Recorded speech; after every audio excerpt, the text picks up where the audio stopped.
Two to go.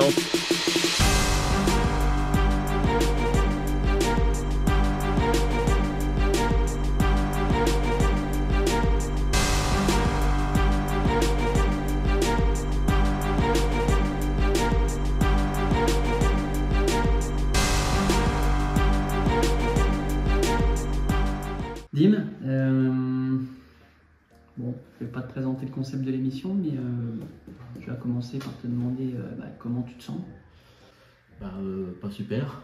Pas super. J'ai vécu des meilleures journées parce que là, c'est moi qui ouvre le bal, même si la vidéo est diffusée plus tard, mais c'est moi qui vais commencer et je ne sais pas du tout vraiment ce qui m'attend parce que les émissions de télé, il y a l'émission qu'on voit, mais on ne sait pas trop ce qui se passe réellement.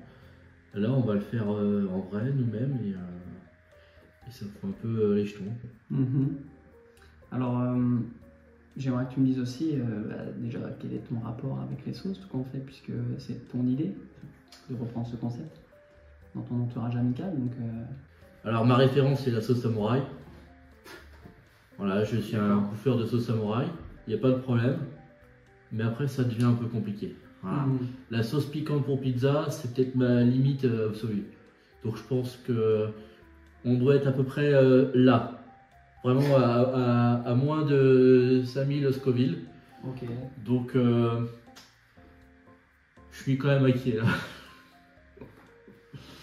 Déjà, pour les gens qui nous regardent, j'aimerais que tu leur expliques, parce que la plupart te connaissent, mais pour ceux qui ne le sauraient pas, que tu leur dises ton métier. Et du coup, pourquoi et comment t'en es arrivé là? Dans ce cas, je vais commencer par mettre la première sauce. Allez, c'est parti.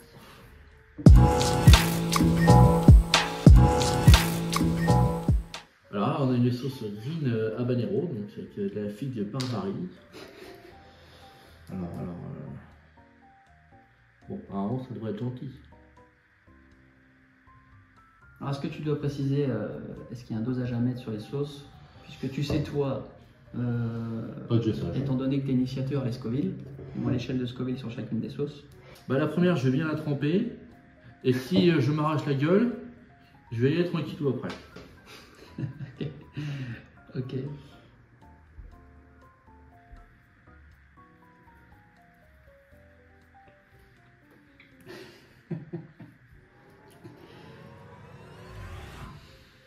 Bon, ça va. Alors ça va. Franchement, tranquille. Est-ce que on va peut-être attendre un petit peu, non? Non, tu peux y aller. Du coup, tu me demandais? Ton parcours, ton métier, et pourquoi? Alors moi, je suis ambulancier depuis 5-6 ans maintenant. J'ai fait ce métier parce qu'il fallait que je bosse à un moment donné. Parce que je sortais de je sais plus combien d'années de chômage, où je vivais chez papa. Et puis un jour, il a fallu que je mette un coup de pied dans le cul. Mais c'est mon père qui m'a trouvé cette idée-là, en tout cas. À la base, moi, l'ambulancier, c'était la vision que j'avais, c'était vraiment le médecin et l'infirmier qui allaient sur les interventions d'urgence. J'avais pas l'ambulancier qui emmène papy chez le kiné. Pour moi, ça n'existait pas dans mon esprit. Et justement, tu parles de ton père, et j'aimerais qu'on rebondisse sur ça, puisque ton père est très présent dans ta vie. Alors, ta mère également, mais pas autant, pas dans ton quotidien du moins. Comment tu décrirais justement ce relationnel que tu as avec ton père et celui, entre guillemets, avec les autres membres de ta famille? J'ai un rapport... Avec mon père, on a un rapport très... Déjà, on a vécu jusqu'à mes 25 ans tous les deux. Donc forcément, ça crée un rapport plus solide, plus intime quelque part. Et on a vraiment appris à se connaître un peu par cœur. Même si je pense que je le connais mieux qu'il me connaît moi. Et... Mais je me souviens que dans les dernières années où je vivais avec lui, on avait une relation de vieux couple. C'est-à-dire qu'on n'arrêtait pas de se chiffonner, mais en même temps, fallait pas que quelqu'un de l'extérieur vienne critiquer l'autre. Et moi, je me suis disputé avec des gens, donc ouais, on a un rapport qui est très puissant quand même. Et aujourd'hui, je suis en couple et je vis un peu, j'ai ma petite vie quoi. Donc je suis un peu moins proche,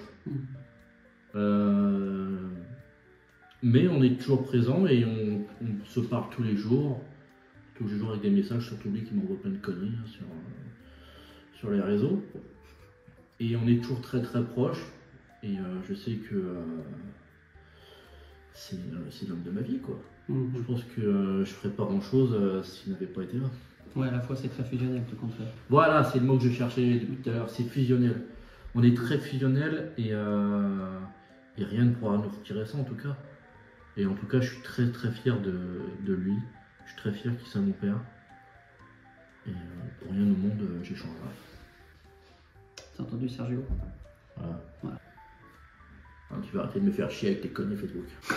Il a arrêté de m'en envoyer, ouais, à l'époque il m'en envoyait plein, mais je réponds pas sur Messenger parce que...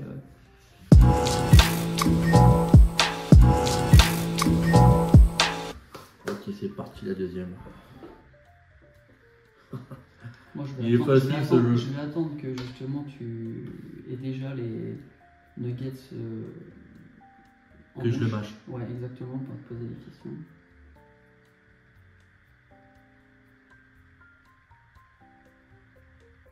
Putain, sérieux, mais. Il y en a plus sur le plateau que. Voilà. Tu te fais un kiff, tu mélanges tout dans un petit. Ils sont pas là, il va piquer. Tu prends la main, t'es foutu. Tu te grattes le front, c'est pareil. Vas-y, parti. Alors, une relation fusionnelle avec ton père, de nombreuses années, plus de 30 ans forcément, 25 ans vie commune, entre guillemets. Nous, ça fait, pour les gens qui ne le savent pas, du moins, 15 ans qu'on se connaît. Ouais, super bonne cette petite sauce. Et j'aimerais qu'on revienne sur, pareil, si les téléspectateurs ne le savent pas, tes passions.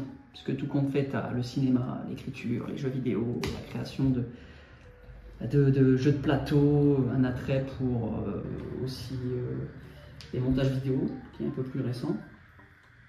Mais toujours dans le but, j'ai l'impression de réunir ton entourage proche, entre guillemets.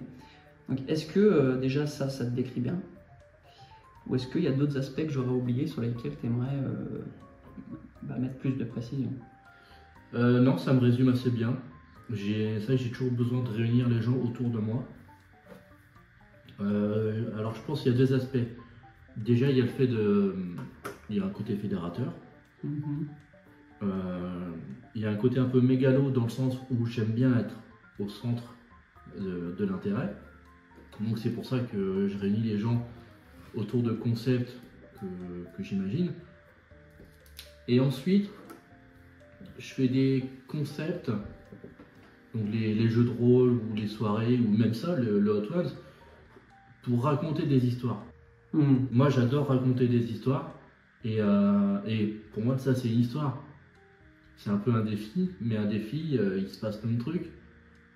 Même quand on a fait le tournoi FIFA, ça raconte une histoire. C'est l'histoire de plusieurs joueurs qui se sont affrontés et à la fin il y a un gagnant. Donc moi c'est vraiment cette idée-là, c'est pour ça que je fais du montage vidéo derrière, c'est pour garder une trace de ces histoires-là. Et je prends énormément de plaisir à bosser là-dessus et à regarder derrière. Et c'est important. Et ensuite, d'avoir les gens autour de moi, déjà, je peux pas faire ça tout seul. Sinon, je serais en train de me poser des questions à moi-même. Et puis, un tournoi FIFA, c'est compliqué. Je vais pas faire les 16 joueurs non plus. Donc, j'ai forcément besoin de personnes parce que je ne peux rien faire tout seul. Mais je m'entoure de gens que j'aime parce que j'ai envie qu'ils fassent partie de mon histoire. Pour moi, ma vie, c'est une histoire qui a plusieurs chapitres et c'est important que chaque chapitre soit complet. Mais à la fois, tu as toujours un côté créatif à partir d'une page blanche. Puisque si on prend un exemple, le jeu de rôle, tes jeux de cartes, le côté fédérateur il vient après en soi. Oui. Oui, parce que j'ai simplement des idées que j'ai en tête. J'en ai plein parce que j'ai aussi des idées où j'ai besoin de personne. Mais c'est vrai que celles-là, elles sont un peu mises de côté pour l'instant. Je préfère bosser pour être entouré. Je pense que c'est parce que j'ai besoin d'être accompagné, quoi. Moi, je sais que j'ai un problème avec la solitude. Je suis pas à l'aise avec ça. Donc, je fais venir les gens chez moi pour que ce soit vivant, en fait. Justement, dans tous ces projets que tu as depuis de nombreuses années, est-ce qu'il y en a d'autres qui arrivent sur lesquels tu peux peut-être parler ou pour lesquels on n'aurait pas connaissance? Alors, dans les projets qui vont apparaître rapidement, on a un championnat Mario Kart. Donc là, j'ai pas inventé grand-chose. On va juste faire toutes les courses qui existent.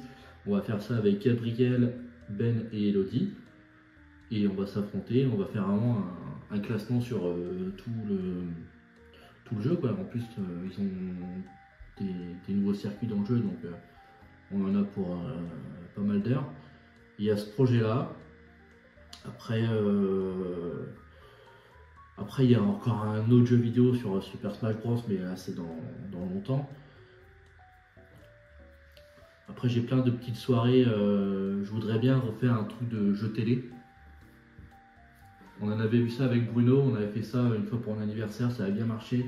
Et là, on voudrait pousser le concept vraiment sur la partie jeu télé. Et en même temps, une autre soirée avec des jeux plus imaginatifs.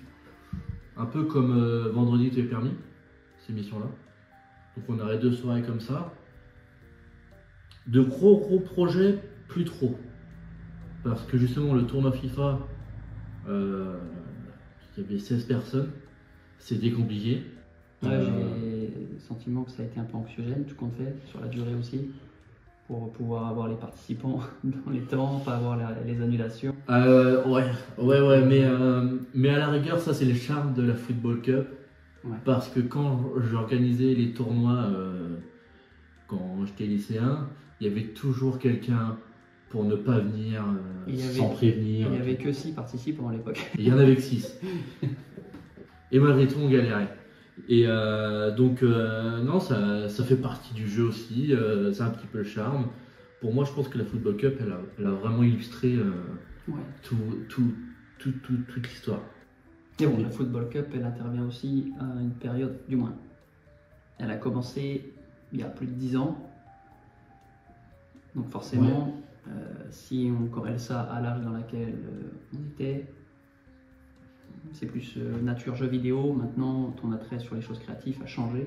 Oui, c'est vrai. A évolué. C'est vrai qu'à l'époque, j'étais rentré sur le côté compétition. J'avais cette envie de raconter des histoires, mais il était plus inconscient dans mon esprit. Et c'est vrai qu'aujourd'hui, quand j'ai fait cette Football Cup, cette ultime Football Cup, c'était vraiment pour boucler la boucle sur une conclusion et de vraiment raconter une belle histoire. C'est pour ça que j'ai fait aussi des interviews, le tirage au sort en vidéo. C'est pour qu'on ait d'autres souvenirs autres que les matchs en eux-mêmes. Troisième. Il fait péter la sauce. Ça,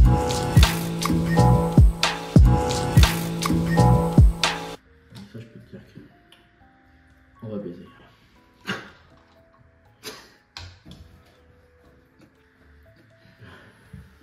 En plus, celle-là, elle me disait bien, là, c'est à l'ananas. Ah, c'est les mêmes que l'émission. Pas forcément, non. Mais le même Scoville. On est à un Scoville équivalent. Donc là, c'est de 5000 à 1 million, 2 millions. Alors, 6000, la première, la dernière, c'est 1 million. Alors, on est 6000, la deuxième, c'est 10 000. Et l'ananas, c'est 15 000. Là, on passe à 15 000. Ça fait pas un gap énorme entre ces trois là déjà. Après là, on passe. Je sais plus. C'est là que le choc thermique qui va commencer. Ouais, là ça va être. On va voir ça après, mais ça va commencer à fumer par les oreilles. Mhm. Alors tu disais tout à l'heure que tu aimais bien être au centre des choses, sur les projets que tu crées. Dans mon entourage, tu fais partie des personnes les plus altruistes que je peux connaître, mais aussi sociable et à l'écoute. Alors, malgré ça, t'es pas du genre à te mettre sur le devant de la scène, en dépit du fait que tu veux être au centre des choses quand tu tu crées des projets. Tu restes dans l'ombre. Alors, je suis toujours demandé, est-ce que tu restes dans l'ombre instinctivement, ou est-ce que c'est pour plutôt laisser les autres venir vers toi? Non, je pense que le fait que les gens viennent vers moi, ça a peut-être été le cas avant. Mais aujourd'hui, quand j'ai envie de voir quelqu'un, je vais le voir. Je vais plus attendre que la personne vienne. Parce que si ça se trouve, de son côté, elle s'est dit la même chose. Ouais, le raisonnement, ouais, forcément. Voilà. Donc maintenant, j'hésite plus à contacter les gens quand j'en ai besoin, quand j'en ai envie. Et merde, t'avais dit autre chose, je sais plus. Instinctivement, ou est-ce que tu restais dans l'ombre instinctivement? Je dois te donner un exemple, si en soirée ou à l'époque, quand tu es amené à rencontrer de nouvelles personnes qui ne sont pas encore de ton entourage. Alors, en soirée, si je suis dans l'ombre, c'est parce que je suis timide. Donc je suis peut-être un faux timide, mais ce qui est sûr, c'est que plus il y a de monde, moins je suis présent. Et j'ai même parfois refusé des soirées parce que je sentais que j'allais pas être à l'aise du tout, parce qu'il y aurait eu trop de monde que je connaissais pas. Et mais ensuite, pour les concepts, je pense que c'est que je préfère qu'on se souvienne de ce que j'ai fait plutôt que ce que j'étais. Ton accomplissement. Voilà, je préfère qu'on se souvienne de mon accomplissement, de mes travaux, de mes projets, plutôt que de la personne que je suis. Et ça me tient plus à cœur parce que c'est plus ça qui reste dans le temps, je pense. Et ensuite, ouais,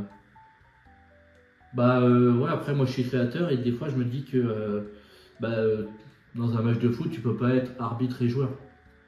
Donc il faut forcément qu'il y en ait un qui soit de côté et le mieux placé, c'est celui qui gère tout depuis le début. Donc c'est moi.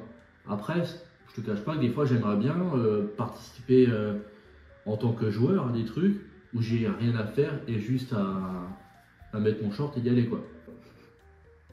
Mais dans mon entourage, il n'y en a pas beaucoup. Qui ont des shorts? Qui ont des shorts. Enfin qui ont la casquette de metteur en scène. C'est moi qui ai le rôle et ça me va très bien parce que ça me permet de faire tout ce que je veux, malgré tout. En tout cas, franchement, pour l'instant, t'as piste de chat, hein, les sauces. Hein. On peut passer à la suivante là.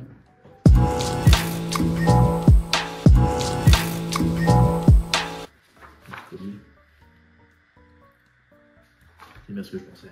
Combien là? 40 000. Oh le gap de bâtard. Ah le gap. Le gap il va piquer. Chocolat en plus. Ah putain, t'as des trucs extravertis. Alors c'est pas un truc avec du chocolat, c'est un piment chocolat. Ah ouais. La couleur. Écoute, pour l'instant, c'était fastoche, y a pas de raison que ça soit pas. Allez, hop. En parlant des autres, j'aimerais que tu me dises, puisque ton entourage a beaucoup évolué en 15 ans, il y a beaucoup de gens qui sont venus compléter ton noyau principal que tu avais il y a plus de 15 ans. J'aimerais que tu me dises en quoi certaines personnes t'ont marqué, ce qu'on te fait, en positif ou en négatif, mais qui, à travers ça, c'est venu te faire progresser personnellement. Dans mon entourage actuel, Non, je vais dire depuis 15 ans, entre guillemets. je pense que absolument tout le monde m'a apporté quelque chose, à plus ou moins grande échelle, plus ou moins degré, mais tout le monde m'apporte quelque chose de manière générale. Après, il y a toi, forcément. Je pense que tu es à la base de tout, à un moment donné. C'est-à-dire que quand on a repris contact, je ne sais plus trop quand, peu de temps après, j'avais mon pote Nico qui a arrêté de me parler. Et par extension, toute cette bande de potes. Si toi à ce moment-là, tu n'avais pas été là pour me présenter d'autres gens, je me serais véritablement retrouvé tout seul. Bah, t'avais quand même un noyau central de Ben, Quentin Baron, Quentin, Félicité qui se retrouve vraiment peut-être. à ce moment-là, Quentin, il était à Nantes. Ok. Jérôme, on était amis, mais on se voyait pas beaucoup. Et Ben, c'était pas encore l'amitié qu'on a aujourd'hui. Moi, j'étais vraiment avec Nico, Romain, Mathieu, tout ce monde-là. Et ouais, et du jour au lendemain, cette partie-là a disparu. Pour des raisons que peut-être j'évoquerai, j'en sais rien. Mais toi, tu es arrivé à ce moment-là, et tu m'as présenté. D'abord, il y a eu Valérie, il y a eu Laurent, il y a eu Fiona, beaucoup de gonzesses, Tiffany. Ensuite, il y a eu Steven, Bruno, Vincent, et après, toutes les autres personnes qui se sont greffées. Et j'ai vraiment trouvé dans ce cercle d'amis des gens bienveillants, des gens qui te jugent pas pour ce que t'es. Et tu vois, moi je suis qu'un petit ambulancier. Et toutes ces personnes-là, elles ont des carrières professionnelles qui sont quand même super top. Alors c'est pas pour me dénigrer, parce que moi je suis très fier de ce que je fais. Mais des gens qui sont au-dessus pourraient te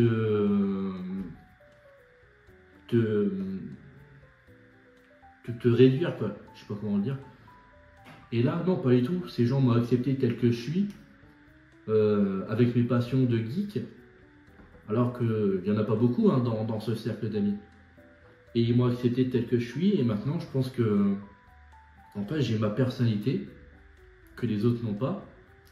Et c'est parce que j'ai cette différence-là aussi que je me suis fait accepter de ces personnes. Et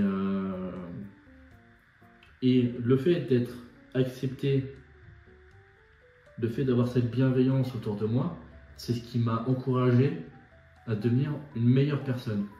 Comme eux, en fait. Donc il y a eu des remises en question, il y a eu pas mal de choses, mais et aujourd'hui je pense que je suis très très fier de la personne que je suis, surtout par rapport à la personne que j'étais avant. Donc à la rigueur, le fait que mon pote Nico il me parle plus, ça me semble logique, ça me semble mérité pour la personne que j'ai été. Mais depuis j'ai gravi les échelons et aujourd'hui j'ai ma maison, j'ai ma femme, j'ai un boulot qui me plaît et tout roule quoi. Et c'est grâce à toutes ces personnes-là.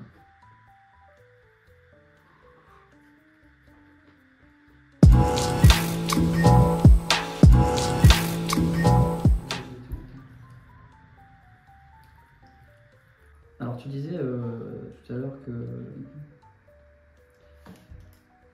maintenant tu as ta maison, tu as Elodie. Depuis quelques années, tout s'enchaîne pour toi, justement. Travail, Elodie, Pax, maison, mariage qui arrive. Est-ce que il y a 10 ans, tu t'aurais imaginé tout ça?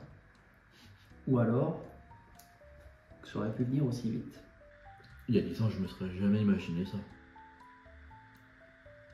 Même il y a 5-6 ans non plus. Il y a 10 ans, attends, j'ai 33, j'avais 23. Alors. 23, j'étais un gogol. Hein. J'étais un gogol qui faisait de la console. Je faisais rien de ma vie. Déjà, j'étais incapable de m'imaginer dans 10 ans. Je pense que quand t'es jeune, tu te poses pas ce genre de questions. Tu laisses les choses faire leur cours. Donc non, je me serais jamais imaginé avoir une vie de famille bien rangée quelque part. Je pense que j'en avais quelque part envie, ou je l'espérais, parce que c'est quelque chose qui rassure, je pense, ce genre d'objectif. Mais c'était pas dans mon état d'esprit en tout cas. Moi, je voulais changer le monde en jouant à la console. C'était ambitieux. Il y en a qui arrivent. Il y en a qui arrivent. Mais non, j'étais un branleur. J'étais vraiment un branleur. Tout est arrivé. Tout m'est tombé dessus. Mais je suis content que ça m'est tombé dessus. Je suis vraiment content. Il y a eu toi avec le cercle d'amis qu'on a déjà évoqué. Et Elodie, c'est vraiment un superbe coup du sort.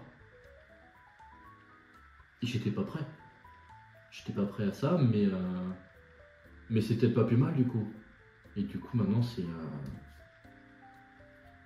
la route du bonheur, quoi. Il y a 10 ans, tu juges de toi que tu étais un branleur. Moi, j'ai pas cette vision-là. J'ai pas cette vision-là pour la simple et bonne raison, c'est que plus le sentiment que tu te disais, je verrai ça plus tard.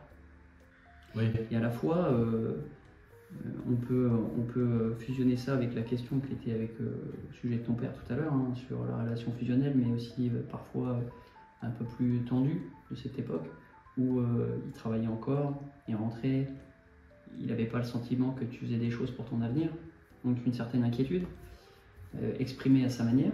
Mes parents, ils étaient super inquiets à un moment donné, Voilà. Les deux. Et pourtant, moi, à travers ça, qui venait régulièrement chez toi, j'ai jamais eu ce sentiment de tu puisses être perdu, mais plus que tu te disais je verrai ça plus tard, et ça viendra quand ça viendra.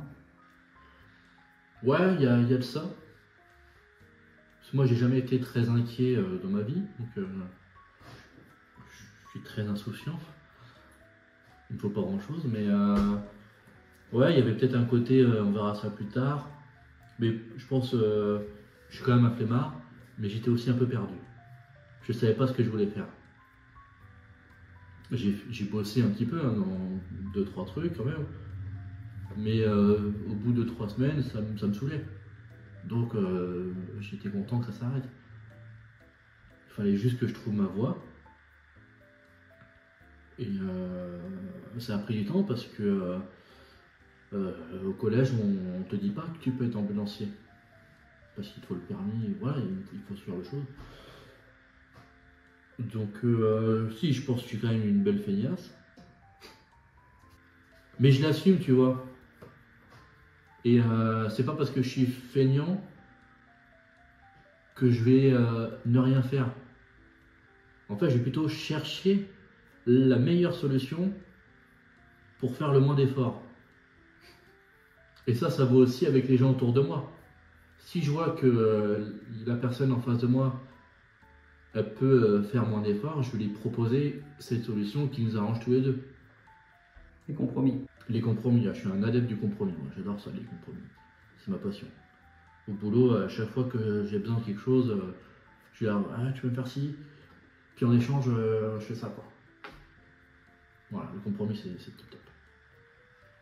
Mais après, je pense que la fainéantise,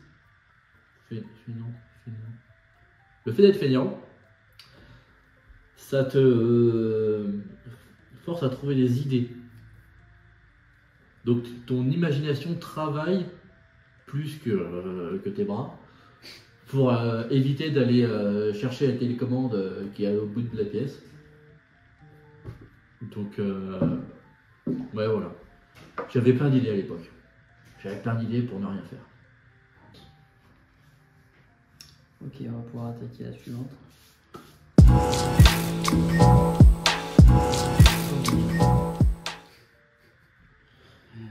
Alors celle-là, c'est une C'est une sauce un peu asiatique, donc c'est celle qui me tentait le plus. Une de celles qui me tente le plus. Attention à ce qu'on dit. Atlantique.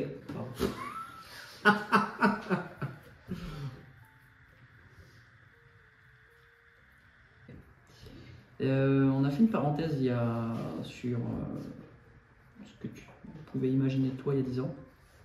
Mais là, cette fois-ci, comment tu le vois dans 10 ans? Qu'est-ce que tu penses quels seront, d'après toi, tes accomplissements qui auront été réussis dans 10 ans? Comment tu le vois? Alors, je vais en remettre un petit peu, parce que ça me fait vraiment rien. Pas beaucoup, hein. T'es peut-être... ton corps, il est peut-être préparé. Waouh! Mais j'ai peut-être trop dilué. Quoi, t'as dilué avec quoi? Je croyais que c'était Clément Million qu'on diluait. Non, j'ai dû les 5 dernières, ouais. Les Dans 5 le doute. dans les 5 Dans le doute. Ben, je savais pas. Allez, fais bouffons ça. Il y a réponse à la question. Répète-moi ta question, là. Comment t'aimerais que les choses elles soient dans 10 ans? Dans 10 ans, bah, pour le moment, il n'y a pas grand-chose que j'ai envie de changer.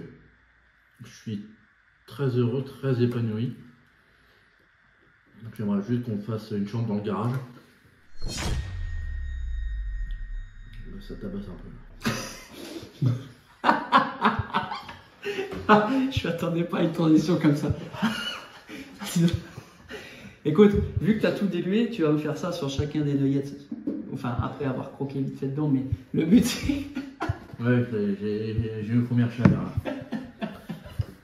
On passe un cap.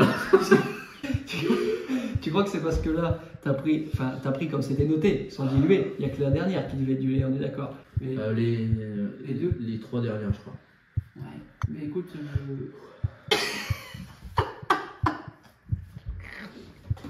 Écoute, j'ai pas encore goûté le miel.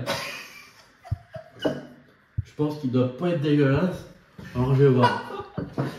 En plus, j'ai acheté une. On se moque pas les téléspectateurs, parce que je vous vois avec vos petits regards là, bande de vicelards.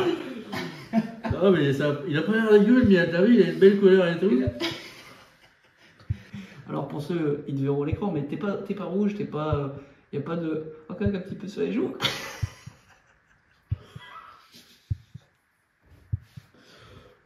Non mais ça va. Moi je suis insensible, alors je sais que je risque de craquer dès la 3e quand même.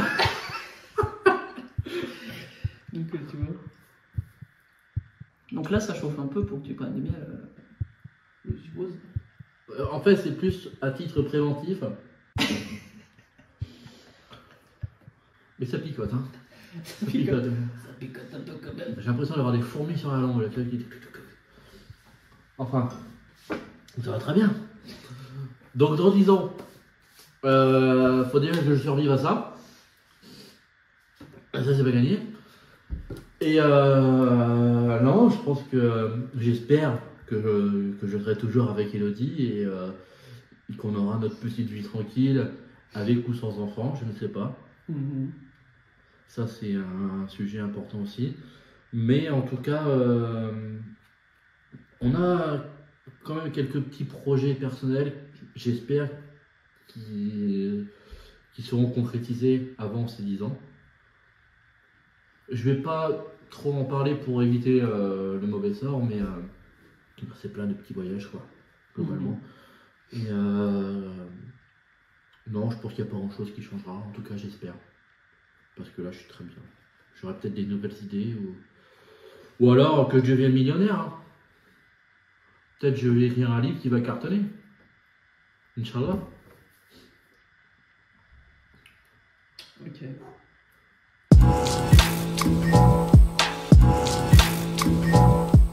Tu vas attendre un peu? Non, écoute, je vais y aller d'abord comme ça. On va pas faire les fous furieux. Tu prends un petit croc là où était dessus. Voilà. Et si tu vois que ça pique pas, t'en remets et là je poserai la question. Voilà. Putain, un petit croc, il a bouffé la moitié de son QD. C'est un micro. On a vite boxé. Ouais, elle me faisait peur celle-là quand je les ai achetées. Non, Les t'inquiète. dernières, elle me faisait peur. Fais pas peur, hein, t'as les couilles. Ils sont en train de fondre là avec couilles.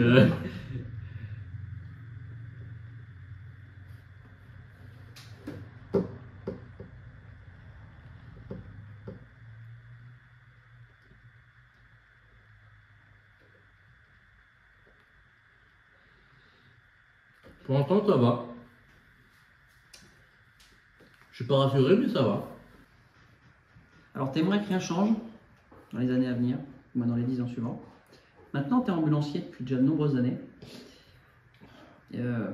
D'après toi, est-ce que, puisque tout compte fait, c'est un métier qui a été choisi, oui et non, mais est-ce que pour toi ce métier te correspond, ou alors ce serait quoi ton rêve? Le métier de rêve, pas ton rêve, mais... Bah, moi, mon métier de rêve, je pense que ce serait d'être un artiste dans plusieurs domaines, quoi. J'aimerais réaliser des films, alors toujours derrière la caméra plutôt, mais ouais, j'aimerais réaliser des films, j'aimerais écrire des livres, j'aimerais même faire des jeux vidéo. J'aimerais vraiment pouvoir développer tous les univers que j'ai dans la tête. Je rêverais de vivre de mon jeu de rôle. Mais tout ça, c'est risqué. La vie d'artiste, c'est risqué. Si t'as pas de succès, tu galères. Donc c'est vraiment un métier de rêve, mais il vaut mieux que ça reste en rêve. Et je pense que le métier d'ambulancier, c'est pas un métier de rêve, mais c'est un métier de vie. Et c'est un métier qui me convient. Parce que, en vrai, c'est un métier que j'ai découvert sur le tas. Moi, je suis parti là-dedans parce que je pouvais conduire. Et moi, j'adore conduire. Et là, j'étais toute la journée dans ma petite ambulance. Moi, ça me convenait. Mais en fin de compte, j'ai découvert le côté social avec les patients. Et tu vois, ça, c'est un point qui est important, c'est qu'on ne travaille pas avec des clients, mais avec des patients. C'est-à-dire que c'est pas des gens qui ont des envies, c'est des gens qui ont des besoins. La différence, c'est que par exemple, tu vas dans un magasin, tu vas acheter une paire de chaussures, il va y avoir un merci, merci de rien, bonne journée, mais ça, c'est juste de la courtoisie, c'est la politesse, quoi. C'est formel. C'est formel, c'est hyper formel. Un patient, quand il te dit merci, c'est sincère. Et généralement, ça vient une fois qu'on a installé, et c'est souvent des merci beaucoup. C'est pas un petit merci, c'est des merci beaucoup. Et ça, c'est gratifiant. Parce que ça touche à la santé. Donc il y a quelque chose Ouais. de plus intrusif. Ouais. Ouais, c'est vrai qu'on rentre dans l'intimité des personnes parce qu'on est amené à connaître leur maladie. En plus, c'est des gens qui ont des difficultés à marcher, donc tu rentres vraiment dans leur intimité, quoi. Et moi, je pense aussi que j'ai quand même une certaine pudeur personnelle déjà, mais du coup, j'en ai suffisamment conscience pour me dire que eux aussi. Donc il faut essayer de respecter ça tout en devant quand même la traverser, cette pudeur, parce qu'il faut les aider. Et je pense que je ne suis pas quelqu'un qui juge. Je pense que je suis suffisamment compréhensif pour connaître les difficultés de toutes ces personnes. Donc je pense que moi, je suis fait pour ce métier en tout cas. Après, j'ai des défauts. Mais globalement, je suis assez content de moi. D'ailleurs, j'ai peut-être une anecdote. Je me souviens d'un mec qu'on est allé chercher parce qu'il avait fait une tentative de suicide. C'était un motard, il avait fait un AVC ou je sais plus où, il a peut-être eu un accident, il ne pouvait plus marcher. Bon, en tout cas, il était en béquille. Et en fait, c'était un hyperactif et ça l'a déprimé de ne plus pouvoir faire la moindre activité. Et il avait l'impression que ses gosses avaient honte de lui, du coup. Et c'est pour ça qu'il a voulu se foutre en l'air, parce qu'il ne supportait pas le regard de ses gosses. Et quand il m'en a parlé dans l'ambulance, il me dit ouais, je sais, c'est con, machin. Et moi, je lui dis bah oui, c'est con. Vous êtes con. Vous allez faire quoi Enfin, vous allez disparaître et vos gosses, bah oui, effectivement, ils vont grandir, mais ils vont grandir sans père, donc c'est pas génial pour eux, quoi. Et donc au début, j'ai été dur avec lui, mais après, j'ai réussi à lui redonner espoir. Je l'ai encouragé à Je sais pas, lâcher prise. ouais, lâcher prise. Je lui ai dit que, bah ouais, maintenant, vous pouvez plus marcher, mais vous pouvez vous adapter autrement. Alors ça va être difficile, c'est toujours difficile de toute façon quand il faut s'adapter à de nouvelles choses, mais ça se fait. Et une fois qu'on m'a déposé, il allait mieux, et donc j'espère que je l'ai aidé, quoi. Et ensuite, à la fin, je lui dis, quand on se reverra, on fera une partie de billard chez vous, parce qu'il avait un billard. Donc voilà, et là, je me sens fier. Je me dis, putain, je suis quand même content d'avoir été là à ce moment-là, et que ce soit pas un autre collègue qu'on n'a rien eu à foutre. Là, je suis content quand il y a des gens comme ça. Mais après, moi, je suis qu'un ambulancier à ce moment-là.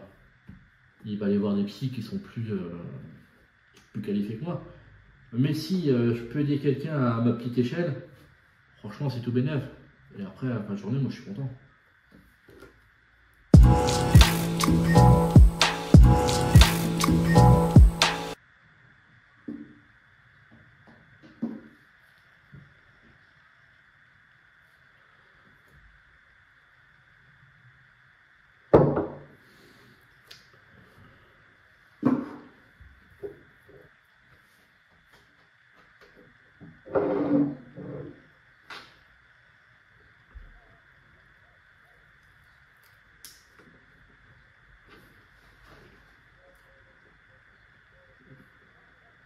« 350 000 communes. »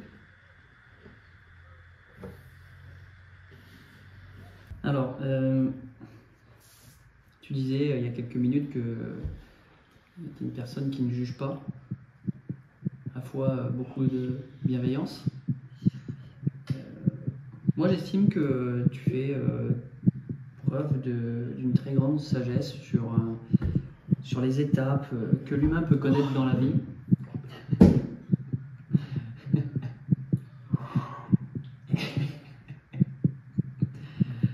Tu veux que je ralentisse là? Ah, ça merde.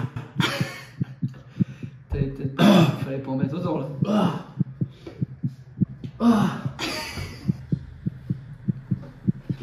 Suce-moi le truc. Suce-moi le truc comme ça. Oh putain. Prends-moi le miel, comme ça. Ah, t'as du rouge.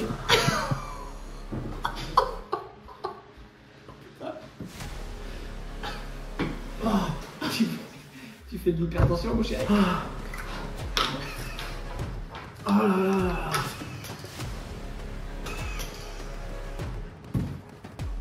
Trop pénible.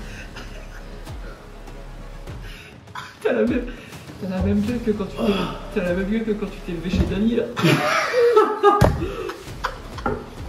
Oh les yeux. Il faut me répondre à la question, hein. C'est lui. Je vais la reposer du coup. Oh putain.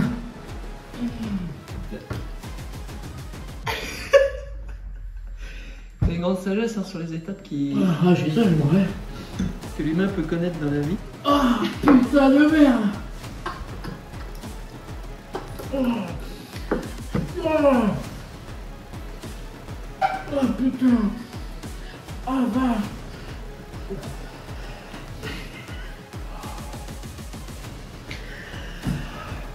On ne rigole pas les téléspectateurs s'il vous plaît, on garde son calme. L'émission va reprendre. Ok. Oh putain, y'a rien qui marche. T'as peut-être mis trop, non? T'en as mis trop. Ah, ça va dans la gorge en plus. Ah. Ah. Comme ça.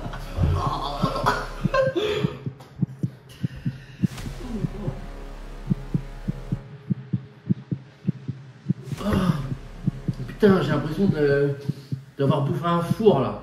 Un four chaud.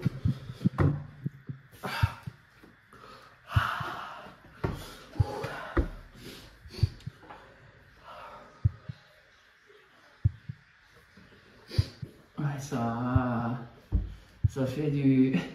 Rassure-moi, t'as pas pris que 2 bouteilles de lait quand même. Il y a 2 packs.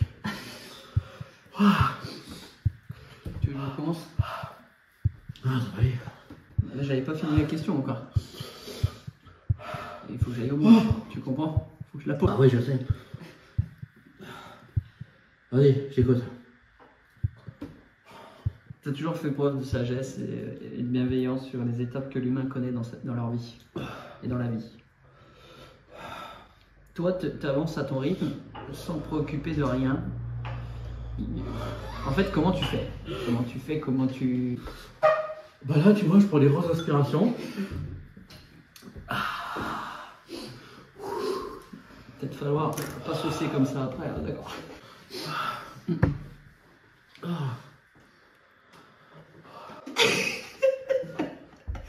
Ça fait un gros cauchemar, on dirait que tu... Ah ouais, tiens, c'est pas con ça. Ah ouais. Ah, les vacances, ça pique. Ah, ça avance. Elle part pas celle-là. Elle est là, hein. Ah.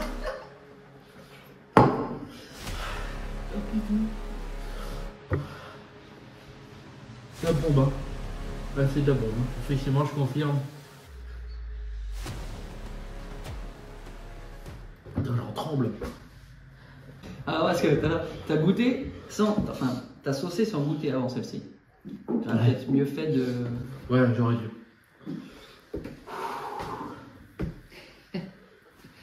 Et on arrive au bout là, parce que plus de questions.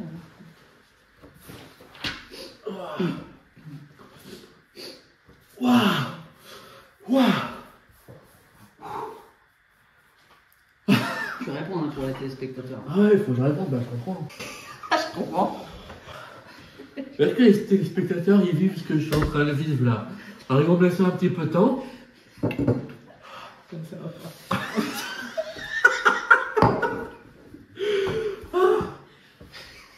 Oh. Ah.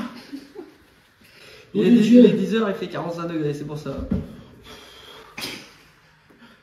T'as la canicule, hein? Oh vache! Ok. T'as dans le nez. Ouais, ça. Comme ça. Waouh, putain. Bon, ok, la question. Je suis sage. Ouais, vas-y comme ça, allez. Vas-y, répète-la parce qu'en fait, je me souviens Comment juste de tu la décris ta sagesse? Ma sagesse. Alors, depuis le temps, avec la manière dans laquelle tu avances. Alors, je pense qu'il y a 2 choses. La première, c'est que j'essaie de relativiser un maximum. Surtout quand il y a une mauvaise nouvelle. C'est pour ça que ça te va bien dans ton métier d'ailleurs. Ouais.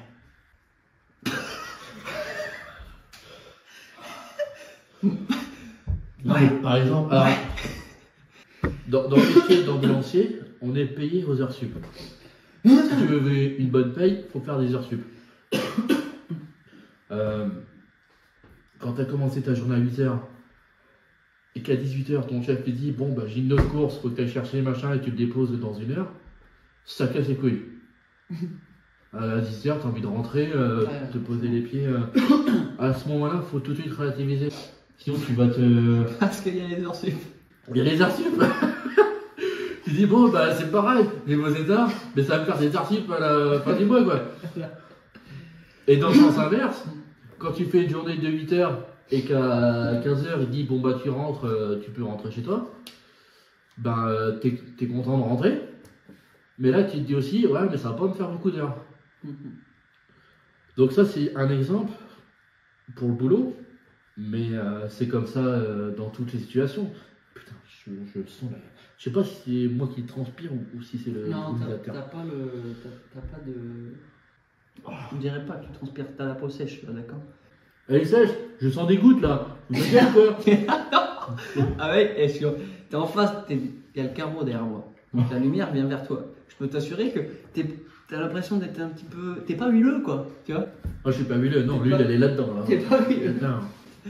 T'es bien là, t'as la peau sèche, le rendu à la caméra. Ouais, non, t'as pas l'air transpiré, je t'assure. Non, super. Bon, bref. Donc, il faut relativiser, ça c'est important. Je pense que c'est vraiment une leçon dans la vie, il faut relativiser tout ce que tu fais. Les succès comme les échecs. Et ensuite, j'essaie toujours de me mettre à la place de l'autre. L'altruisme. Je sais pas si c'est de l'altruisme, mais en tout cas. L'altruisme. Ouais, certainement. Mais quand quelqu'un est énervé, j'essaie de comprendre pourquoi la personne est énervée. En fait, faut pas prendre les choses pour soi. Surtout dans mon métier, mais même dans la vie de tous les jours. Faut pas prendre les choses personnellement. Il y a des gens, ils ont peut-être passé une mauvaise journée et puis toi, tu arrives là au mauvais moment. Et ça tombe dessus. Et c'est là qu'il faut vraiment prendre du recul sur la situation et puis poser les questions. Pourquoi vous êtes énervé? Est-ce que je peux faire quelque chose? Je pense que c'est ça. Si tu te braques direct, tu te montres encore plus con que la personne que tu as en face. Donc je pense que ouais, le plus important, c'est essayer de comprendre. Essayer de comprendre avec les éléments que tu as. Et si tu n'as pas tous les éléments, faut mieux ne pas donner de jugement. Moi, j'essaie vraiment de jamais trop juger, même si j'aime bien donner mon avis, ça c'est clair. Mais voilà, il faut essayer de ne pas trop juger. Et puis, je sais plus ce que je veux dire. Je sais plus ce que je veux dire. Si t'en as, c'est bien. Pas obligé d'en ajouter. Hein. Non, c'est bien. Si c'est bien comme ça, c'est bien. Bon, c'est une belle conclusion alors. On va rester là.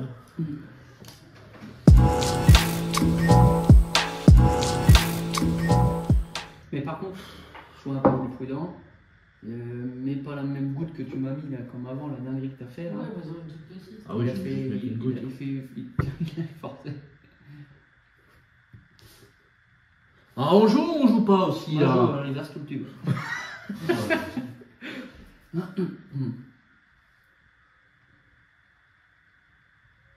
Pose le boulot dessus sinon. Oh, t'es foutu. Oh, je suis mort. Je vais décéder. C'est ce que je vais faire, je vais mettre une meule direct. Dans la gorge, bah putain, et les saveurs elles doivent être dégueulasses là du coup, parce que c'est n'importe quoi. Mais bon, c'est toi qui vois. T'inquiète, avec tout ce que j'ai bouffé dans ma vie.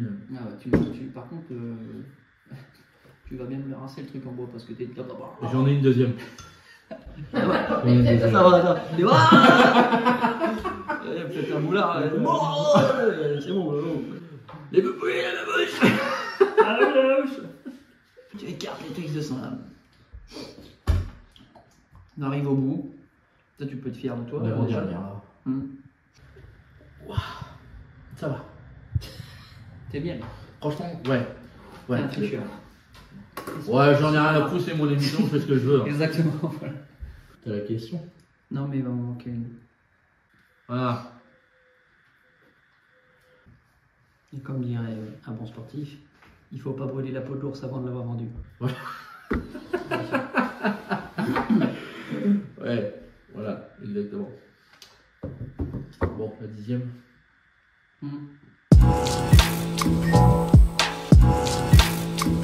La tradition veut qu'on mette une goutte.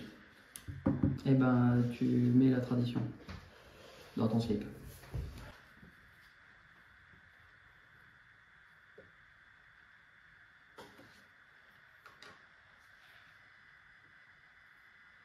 Voilà. Ah putain, j'en ai mis deux. Non. Oh là là là là. Putain, je vais déchirer mon slip là, c'est sûr. Ok, mon chéri. J'attends que ça pique et je pose. Si Avant ça, toute si, chose, si ça pique déjà. Je voudrais te dire que je suis vraiment heureux de t'avoir connu. Et on se retrouve de l'autre côté. De l'autre côté de la table.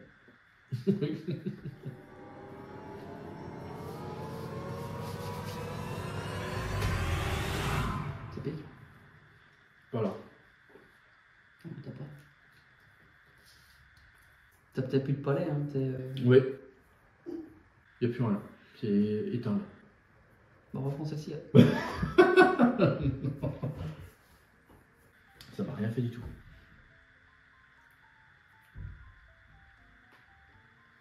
Peut-être en mettre 10 gouttes. Je vais en remettre. Ça me fait rien du tout. Pas du tout. Ah, t'as peut-être vraiment, Non, brûlé... non, t'as peut-être vraiment brûlé ton. Ouais, mais ça, t'étais au début. T'étais clean sheet sur ton palais à ce moment-là. On va faire ça avec les Gestion létale, ça me fait rien, c'est avec quoi cette histoire? les chips les plus piquants. Plus sur le plateau que. Putain. Ouais. Bah, c'est pas grave, hein. Écoute, on a les amis qu'on mérite. Hein. Écoute, Ah, bordel de la vie, putain.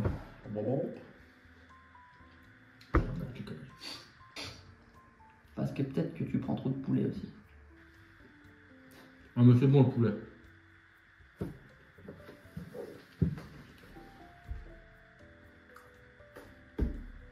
Bah non, hein. Franchement, rien du tout. Allez, pose ta question alors. Ouais. Est-ce qu'il y a des actus que tu aimerais nous partager, quelles qu'elles soient? Des news, là, ta carte blanche. Des actus. On a sorti le film Les 12 travaux d'Élodie et Dimitrix. Donc notre week-end au parc Astérix. Et on a fait un petit scénario avec un acteur de renom qui s'appelle Hervé Hutin. Ouais. Il nous joue un superbe druide. Et on a sorti la vidéo sur YouTube, donc je pense que de toute façon il n'y a que les gens que je connais qui vont regarder ça. Et voilà, il y a ça. Pour les gens qui ne le savent pas encore, on va se marier. Voilà, et je suis très fier. L'année prochaine, ça va être formidable. Et puis voilà, non, en vrai, je sais pas trop quoi dire. Je suis en train de regarder Avatar en série live, c'est sympa. Et le poulet est très bon, Série live. avec des acteurs. Ah, Avatar, celui-ci. Ok. Et ben, je pense qu'on peut clôturer. Bah ouais, hein. Bande de merde. Merci de nous avoir suivis.